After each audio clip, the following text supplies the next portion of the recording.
Assalamualaikum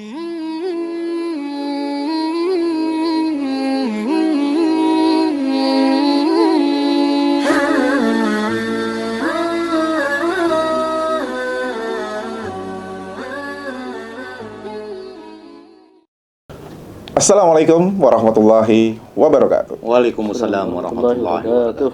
Alhamdulillahirabbil alamin wassalatu wassalamu ala asrofil anbiya'i wal mursalin wa ala alihi washabihi ajmain. Asyhadu an la ilaha illallah, asyhadu anna Muhammadar Rasulullah. Allahumma shalli ala sayyidina Muhammad wa ala ali sayyidina Muhammad.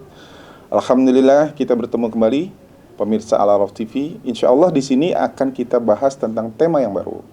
Temanya adalah apa sih amalan-amalan setelah sholat yang biasanya Rasulullah SAW kerjakan, yang insya Allah kita dicontohkan oleh beliau. Alhamdulillah sekarang kita sudah hadir teman-teman kita, tentunya ada guru kita juga Ustadz Heru. Alhamdulillah Ustadz, sehat-sehat? Alhamdulillah. Ariston? Alhamdulillah. Alhamdulillah. Langsung aja Ustadz pada to the point ini. Apa sih kira-kira zikir-zikir atau amalan-amalan yang diajarkan Rasulullah SAW setelah pada sholat? Baik. Wajib terutama. Alhamdulillah, salatu wassalamu ala Rasulillah wa ala alihi wa sahbihi wa man walah. Setelah salat ada amalan yang paling utama, yaitu berzikir. Berzikir setelah salat.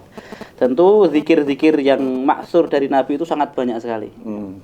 Ya, sangat banyak sekali. Bisa dimulai dari istighfar. Ya, bahkan ada yang sebelum istighfar ada yang baca hamdalah terlebih dahulu.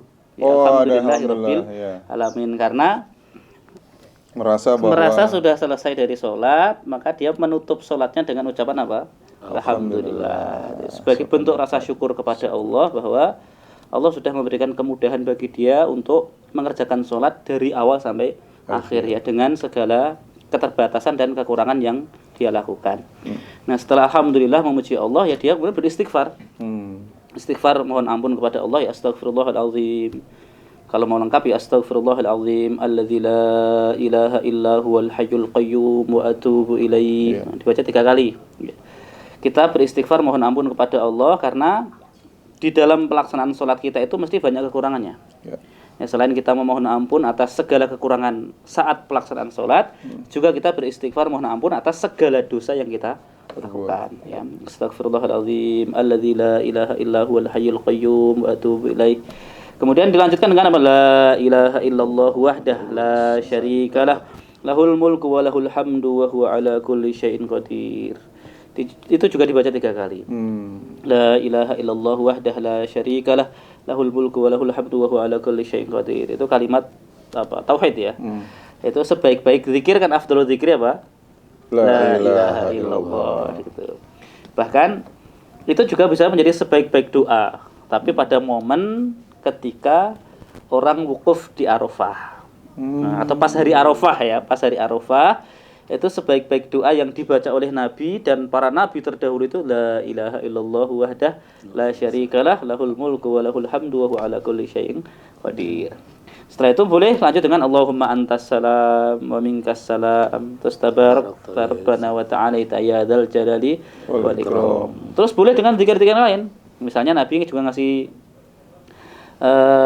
nasihat kepada sahabatnya, la tada dubura kulli sholatin, atau kama qala, ya, janganlah kamu tinggalkan setiap selesai sholat Allahumma a'inni ala zikrika wa syukrika wa husni ibadatik. Kemudian baca tahlil sebanyak-banyaknya juga boleh, la ilaha illallah la ilaha illallah, dan zikir-zikir yang lain, ya, itu semuanya dipersilahkan. Tapi poin yang perlu dipahami adalah ketika kita berzikir, zikir itu artinya apa? Zikir itu bisa diartikan, artinya bisa gini.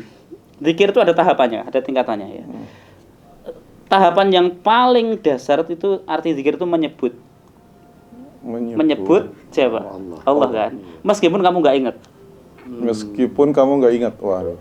Maksudnya gini, lisan kita zikir subhanallah, tapi hati kita kemana, kita nggak paham apa yang kita sebut. Oh iya, siap. Nah, itu zikir nggak? Misalnya gini, setelah itu kan zikirnya boleh subhanallah 33 kali gitu kan. Alhamdulillah 33 kali, Allahu akbar 33 kali. Ditutup dengan La ilaha illallah. La haula wala quwata illa billah misalnya. Jadi tetap 33. Nah, ketika kita menyebut nama Allah tapi hati kita lalai, itu namanya zikrun apa? Nafas. Bukan dzikrun nafas. Dzikrun apa? Wujida fihi ghaflah. Zikir lalai. Oh. Lah kita menyebut kayak orang tidur ngomong yang dia nggak sadar ngomongnya apa. Kayak orang mabuk ngomong dia nggak sadar apa yang dia omongkan. Ya. Tapi bukan berarti ini jelek, enggak. Tetap baik. Ya. Makanya Imam Ibnu Athaillah itu beliau mengatakan la tatruki dzikra. Jangan pernah tinggalkan zikir meskipun kamu lalai. Ya, karena bagaimanapun juga orang yang tidak zikir lalai gitu kan, itu tetap jauh lebih berbahaya dibanding orang yang zikir meskipun lalai. Gitu ya. Jadi tetaplah zikir meskipun kamu nggak ngerti kamu ngomong apa gitu. Kayak seperti sholat kamu nggak paham kan bacaannya. Iya. Tetaplah sholat, karena sholat itu juga rangkaian zikir juga kan. Betul. Kamu kan nggak paham isinya sholat kan. Bukan berarti karena nggak paham terus kita nggak sholat kan, enggak. Tetaplah sholat ya. Karena nanti bisa jadi ya semoga Allah mengangkat makom kita dari zikir yang lala itu menjadi zikir fi halati yaqdhah, dalam keadaan kita sadar. Berarti seperti sudah bangun terus kita ngomong itu ngerti apa yang kita omongkan. Itu zikir tingkatan yang kedua. Ya. Tingkatan pertama itu zikir lalai, lisannya ngomong tapi hatinya nggak paham, maknanya nggak ngerti. Ya. Level kita mungkin banyak yang di situ. Ya. Tapi tetap la tatruki dzikra, jangan tinggalkan zikir. Nah, kemudian kalau kita sudah paham apa yang kita sebut itu, ini subhanallah, kita ngerti itu kita maha suci Allah, mensucikan Allah. Alhamdulillah kita paham, kita sedang memuji Allah, kita astagfirullahaladzim, kita mohon ampun kepada Allah. Itu berarti kita yaqdhah, dalam keadaan sadar. Nah, itu zikir ini maknanya artinya apa? Menyadari. Mengingat. Menyadari atau mengingat. Jadi zikir yang pertama menyebut, sekedar nyebut saja.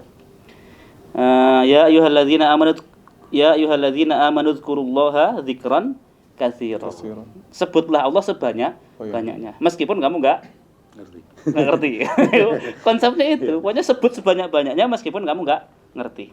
Nah, nanti semoga Allah mengangkat levelmu menjadi ngerti. Zikir dalam artian kamu mengingat, betul-betul kamu ngucap itu ingat. Kamu nyebut nama Allah itu kamu ingat Allah, kamu memahami makna yang kamu sebutkan itu. Dan nanti naik lagi menjadi apa? Zikir itu artinya menghadirkan. Hudur, fihi hudur. Di dalam zikir itu ada kita bisa menghadirkan apa yang kita sebut. Maksudnya bagaimana?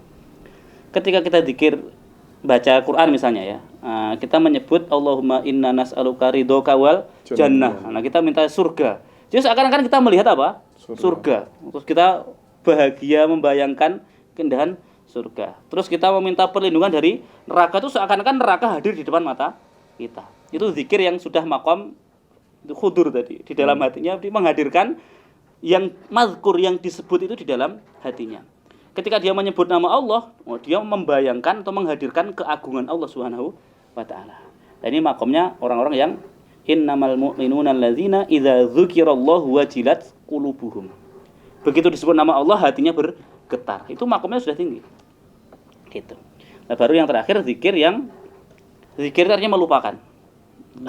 Beda ya. Melupakan selain yang disebut. Oh, hanya dia yang disebut. Berarti yang seakan-akan di alam semesta ini ya hanya ada Allah sudah. Hanya dia saja. Dan ini yang paling sulit. Kalau zikir yang rendah kan hanya menyebut satu nama kan gampang. Allah kan gampang. Atau mengingat satu nama itu kan gampang, mengingat Allah. Tapi kalau melupakan ini kan melupakan selain Allah. Jumlahnya sangat banyak. Itu berat levelnya. Ini yang paling tinggi. Jadi seakan-akan yang wujud di alam semesta ini hanya Allah Subhanahu wa taala. Bahkan dia enggak melihat dirinya sendiri. Nah, ya kita levelnya belum jauh lah, belum sampai di situ. Warisan udah. Amin. Nah, kita masih dalam tahap menyebut tadi. Ya, atau mungkin paling kalaupun naik satu tingkat, mengingat, kita paham maknanya, kemudian kita pas zikir subhanallah itu ya kita ingat Allah. Tapi menghadirkan itu ya kadang-kadang pas kita nyebut nama Allah hati kita bergetar, pas kita baca ayat-ayat tentang neraka kita nangis. Itu kan ya pernah lah kita merasakan, tapi paling sesekali kan. Gitu. Kalau setiap saat saya kira belum. Nah, saya kira kita ini belum. Nah, di situ. Nah, itu di antara zikir-zikir yang bisa kita lakukan. Bisa kita baca setelah sholat. Ya meskipun sekali lagi ya ini tidak ada keharusan harus dibaca dari awal sampai akhir. Yang mudah saja, disesuaikan dengan keadaan. Tentu kita tidak bisa memaksa semua orang harus membaca zikir dari awal sampai akhir, karena satu, aktivitas orang itu berbeda-beda. Baik. Ya, misalnya yang profesinya sebagai satpam, dia kan nggak mungkin duduk lama-lama di majelis zikir kan, habis sholat dia zikirnya lama kan, nggak mungkin. Dia maka boleh mencukupkan diri dengan misalnya istighfar 3 kali, atau mungkin la ilaha illallah 100 kali misalnya, atau dengan misalnya ya subhanallah 33 kali, alhamdulillah 33 kali, atau ditambah Allahu Akbar 33 kali. Itu tidak masalah. Jadi tidak harus dari awal sampai akhir. Seperti zikir pagi dan petang itu. Itu kan sudah dibukukan kan? Itu banyak yang memahami harus dibaca semuanya, padahal kan enggak. Dan Nabi pun tidak menjelaskan bahwa Nabi melakukan semuanya, enggak. Yuk baca aja semampu kita. Ya, biasanya atau pilih yang mana? Pilih yang memang apa? Ya kita mudah untuk mengamalkannya. Baca Al-Ikhlas, Al-Ikhlas, Al-Falaq, An-Nas misalnya. Silakan, itu juga bagian dari zikir. Setelah sholat pun kita boleh. Baca ayat kursi habis sholat boleh. Nah, setelah kita berzikir, boleh nggak kita berdoa? Boleh. Karena setelah kita, kan zikir, sholat itu kan ibadah. Setelah ibadah kita dilanjutkan dengan berdoa. Lalu menjadikan ibadah itu sebagai wasilah untuk memohon kepada Allah Subhanahu wa Ta'ala. Doanya apa? Ya silakan bebas. Bebas. Indonesia pun boleh. Boleh, karena itu tidak ada Sudah aturan di luar. khususnya, sudah di luar sholat. Tapi ini Pak Ustadz, untuk zikir sendiri itu memang sudah ada aturan sendiri Pak Ustadz. Kan saya lihat semua di buku-buku itu kalau zikir itu seperti udah disusun gitu. Sudah disusun ini dulu, ini dulu, ini dulu, ini dulu. Itu Tidak, gimana, Pak tidak ada Ustadz? urutannya. Itu Tidak hanya ada. berdasarkan penyusunan saja. Nanti kalau di beda buku mungkin letaknya juga berbeda-beda. Yang jelas itu tidak menggambarkan kalau Nabi membaca zikir itu secara berurutan. Gitu. Jadi silahkan dibaca yang mudah-mudah saja. Pokoknya yang mengingat Allah apapun Ya, itu. intinya adalah zikir itu istihdor, menghadirkan Allah di dalam hati kita. Artinya kita merasakan keagungan Allah Subhanahu wa Ta'ala. Itu level yang ketiga tadi ya. Syukur-syukur bisa, ya seakan-akan yang ada itu cuma Allah. Kita sholat itu ya bukan kita, tapi semuanya karena Allah, ya seperti itu. Oke, saya Pak Ustadz sering ini menambahkan ini hasbunallah wa ni'mal wakil, ni'mal maula wa ni'man nasir itu. Berulang-ulang itu. Boleh, di itu zikir malah doanya para nabi itu Pak. Nabi-nabi terdahulu itu satu kalimat, satu zikir itu sudah cukup Pak. Hasbiyallahu wa ni'mal wakil, itu hasbunallahu wa ni'mal wakil, ni'mal maula wa ni'man nasir. Nah, Nabi Ibrahim pas mau dibakar itu beliau nggak minta apa-apa kan, cuma hasbiyallah. Cukup kan? Cukup bagi Allah. Nah, itu orang yang makomnya sudah kayak Nabi Ibrahim. Itu dia nggak butuh apapun. Dia nggak butuh nikmat ini, nggak butuh, dia hanya cukup Allah saja. Hasbukallahu wa manittaba'aka minal mu'minin. Cukup Allah itu cukup bagimu sudah. Dan cukup bagi orang-orang mukmin. Karena saya baca di buku-buku zikir setelah sholat itu nggak ada itu Ustaz. Enggak apa-apa. Nggak apa-apa Ustaz. Zikir itu intinya kita mengingat Allah Subhanahu wa Ta'ala. Kita menyebut Allah. Allah itu boleh nggak? Boleh, nggak apa-apa. Walaupun saya mengatakan nggak boleh ya, tapi ada hadisnya boleh. Tidak akan terjadi kiamat sampai di bumi ini tidak ada lagi yang mengucapkan apa? Allah. Hanya Allah saja. Itu kan menyebut nama Allah kan, meskipun di situ nggak ada pujiannya kan. Kalau subhanallah kan maha suci, alhamdulillah segala puji bagi Allah. Tapi kalau Allah kan hanya nyebut nama saja. Wal kuris marabbika, sebutlah nama Rabbmu. Rabbmu siapa namanya? Allah ya Allah boleh. Gitu. Lagi nggak pertanyaan Pak Ristot? Enggak, jelas kalau mau zikir kok gitu. Saya ada masuk komentar tapi untuk episode yang kemarin Tentang? kita bahas ya Ya boleh. tentang sholat nih. Pertanyaan pertama itu bagaimana hukumnya bagi makmum yang gerakannya mendahului imam? Baik. Kalau makmum itu mendahului imam sebanyak 2 gerakan maka batal. 2 gerakan itu apa maksudnya? Imam masih berdiri, dia sudah sami Allahu liman hamidah. Oh, Imam masih habis Al-Fatihah, dia baca surat pendek kan. Rukuk belum. Makmumnya udah nyusul dia Allah rukuk sendiri terus sami Allahu liman hamidah. Berarti kan 2 gerakan kan? 2 gerakan. Udah batal itu. Batal sholatnya. Tapi kalau hanya 1 gerakan maka tidak boleh.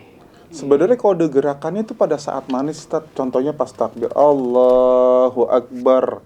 Jadi si pas barnya kita ngikutin bagi makmum nih. Atau pas Allah tuh kita sudah langsung bergerak. Sebenarnya gimana? Ya bagusnya gini. Makmum itu boleh mendahului imam dalam sisi bacaan. Misalnya gini, imam belum selesai baca Al-Fatihah, makmumnya udah selesai, boleh nggak? Selesai, boleh. Boleh. Kan nggak ada aturan itu kan boleh. Tapi kalau gerakan maka tidak boleh.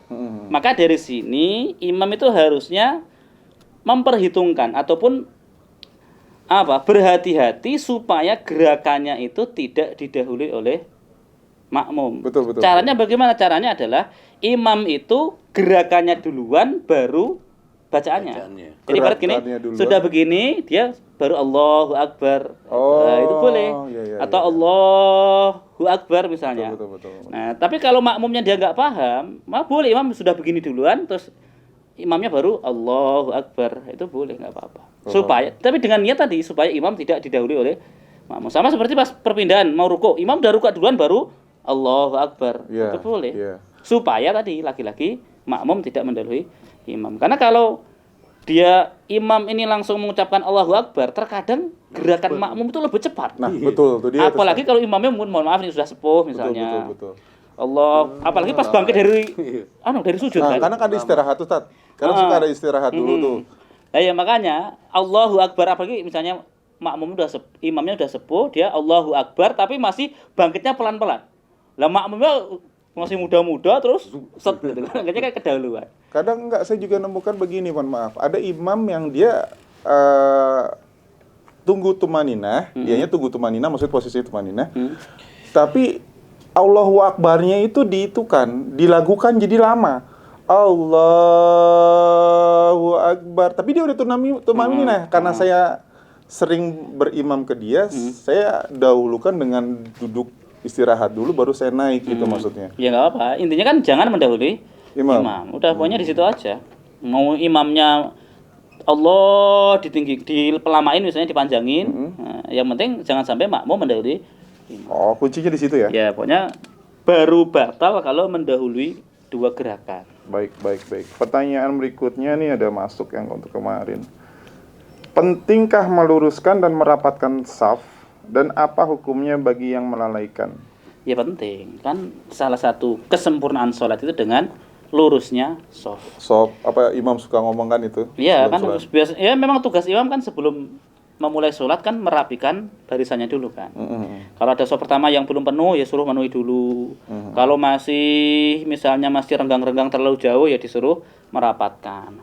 Meskipun definisi rapat di sini tuh memang menjadi pembicaraan yang panjang di kalangan para ustadz gitu lah ya. Perbedaan ya. Ya perbedaan. Ada yang definisi rapat itu ya harus benar rapat begini. Tapi ada yang membuat asal rapatnya sudah agak rapat, nggak terlalu renggang pun itu sudah sah-sah saja. Gitu. Ada yang mengatakan bahu ketemu bahu, terus kaki ketemu kaki. Karena kalau melihat satu hadis itu ketika Nabi memerintahkan untuk meluruskan dan merapikan shaf itu ada sahabat yang memang dirapatkan betul, tapi ada juga yang tidak gitu lah. Maka ada redaksi mereka melihat salah satu dari kami merapatkan shaf. Salah satu itu kan berarti kan enggak semuanya. Gitu. Jadi ya di sini ya sebisa mungkin kalau memang bisa rapat ya rapat. Ya karena itu demi kesempurnaan sholat. Jadi kalau ibarat bangunan itu ya seperti bangunan yang kokoh. Allah senang nih melihat seperti shaf yang kokoh gitu kan. Tapi yang jelas hukumnya tapi yang jelas ini hukumnya tidak sampai nanti kalau nggak rapat terus sholatnya nggak sah gitu. Apalagi kalau misalnya ada orang-orang yang mohon maaf nih belum paham satu, yang kedua ditambah dia mungkin nggak bisa khusyuk kalau rapat banget misalnya. Gitu. Ya itulah. Baik. Santai aja kalau hal kayak gitu. Upayakan ya rapat, upayakan ya lurus. Kalau lurus harus ya. Tapi kalau rapat harus nempel atau tidak, yaitu sebisa mungkin kalau kita memang sudah paham dan tidak mengganggu kanan kiri kita ya rapat. Tapi kalau kanan kiri kita mau dirapetin kok kelihatannya nggak mau ya sudah jangan dikejar. Khawatirnya malah dia ngejar bro kakinya. Jangan diganggu. Ada diinjak. Terus ini yang terakhir dari beliau nih. Sebenarnya ketika imam sebut terakhir setelah alam itu sebenarnya posisi imam tuh ke arahnya duduknya kemana ketika ngamalin zikir mungkin ya? Sunahnya itu memang menghadap ke jamaah. Menghadap ke jamaah. Tapi dulu gini, Nabi itu menghadap jamaah karena satu tujuan. Oh, ngabsen. gitulah. Sekarang Saya ya, sering di absen soalnya saya. nah kan ngecek nih siapa nih yang nggak hadir dalam jamaah kan gitu. Nanti ditanyakan oleh Nabi, kemana si fulan kok nggak hadir. Nah sekarang ini yang nggak dilakukan, hanya mengambil pokoknya menghadap ke jamaah saja. Gitu. Makanya dari situ ada yang mengatakan boleh menghadap ke jamaah, boleh hanya sekedar hadap kanan saja. Hadap kanan saja, ya. Tidak ke jamaah ya. Tidak ke jamaah, karena memang tujuannya tidak lagi ngabsen gitu kan. Tidak lagi Ya, ngabsen gitu. tujuannya. Gitu ya, seperti itu. Oke, kita kembali lagi ke ini untuk amalan zikir. Ketika sholat jamaah kan kadang kita mengetahui ada beberapa tentunya perbedaan di kalangan saudara-saudara kita ya, tentunya yang tentang mazhab dan segala macam. Ada zikir yang zahar, ketika biasanya dipimpin langsung oleh imam sholatnya. Juga ada yang tidak, gitu loh. Sebenarnya kalau misalkan saya ketahui itu berdasarkan referensi yang hadis Rasulullah ketika ada sahabat yang sholat dan ada sahabat yang baca Quran suruh dikecilkan. Nah, kalau misalkan larinya ke arah itu, sebenarnya gimana sih posisinya, Dok? Jadi sebenarnya masalah zikir itu kalau semua orang itu hatinya legowo itu artinya mau terbuka. Itu ya insya Allah tuh nggak perlu diributkan. Karena gini, yang mengecilkan suaranya artinya tidak mengeraskan suaranya ya ada dasarnya. Yang mengeraskan suaranya itu juga ada hadisnya. Ada sahabat mengatakan bahwa mengeraskan bacaan zikir itu ada di masa Nabi Shallallahu Alaihi Wasallam. Nah, yang sekarang adalah gini, kebanyakan kita itu nggak mau legowo, merasa bahwa mengikuti satu pendapat dan ini seakan-akan satu-satunya pendapat yang benar, dengan tidak mau menerima hujah ataupun pendapat kelompok yang lain. Harusnya ya legowo saja. Ya kalau pas kita jamaah terus ada misalnya, walaupun sekali lagi ya kita boleh beda pandangan, kita boleh memegang satu prinsip ya. Saya nggak mengeraskan misalnya, silakan, nggak masalah.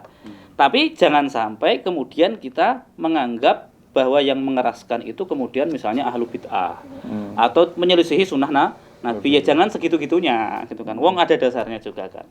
Gitu ya. Jadi anggap saja ini bagian dari perbedaan fikih, di mana ada ulama yang berijtihad di situ bahwa mengeraskan bacaan itu ya boleh, mengeraskan zikir ya itu boleh. Adapun yang berpendapat tidak boleh ya sudah, amalkan saja, tidak usah dikeraskan. Tapi sekali lagi ya, hormati ilmu. Ya, kita ini harus menghormati ilmu. Perkara kita nggak cocok atau cocok itu urusan lain. Tapi ilmu itu harus dihormati. Baik. Gitu. Kalau di sini kan mungkin nggak dikerasin ya. Nah, gitu. Saya sendiri pun ya lebih cenderung saya tidak mengeraskan bacaan. Baik.